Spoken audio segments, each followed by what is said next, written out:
In this video, I'm going to go over the door's mandrake and uncover its secrets. These things are weird looking. We know the world lotus is able to corrupt/take over creatures here in the outdoors. We can see its vines through both the hotel and the mind maps too, meaning that this plant goes to a lot of different places in this universe. We see it possess creatures like the eye stalk, bramble, and the monuments, and of course, our good old mandrakes. Now, of course, we would guess the mandrakes to be, well, mandrake plants. No, not the ones from Harry Potter. The mandrake is another name for the mandragora plant, if I'm saying that correctly, which is in the nightshade family, and looks like this. But there are two very major differences.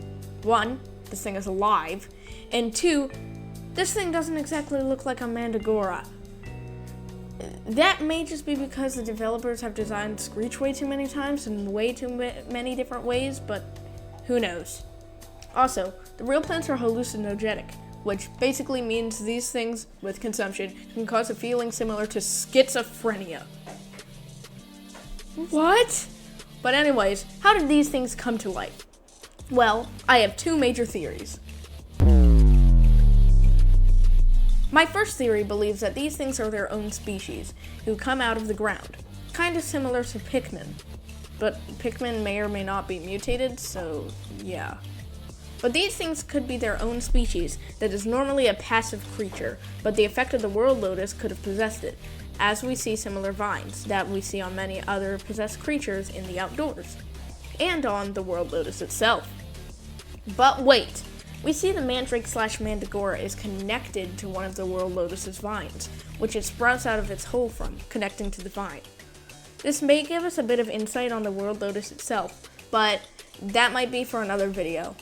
I looked at its teeth design and did some more research. Usually, rounded and smooth teeth, which the mandrakes have, are usually adaptations for animals that are herbivores, that eat plants. So they may or may not be cannibals, but then why would these plant-based cannibals be attacking us? The world lotus. I don't think these things are supposed to be attacking us. They're following commands from the world lotus, just like all the other possessed entities around the outdoors.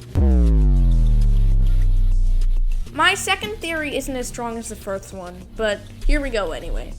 My second theory is that the mandrakes were originally just mandragora plants, but when the world lotus possessed it, it became living. But not to their own will. Their entire existence now would just be to serve their leader, the world lotus. This would explain why the teeth were rounder, as they most likely would not eat their own kind. Instead, they would be possessed. This would make sense, as entities like the groundskeeper seem to be farmers, with the sickle they hold, and them not wanting you to step on their grass.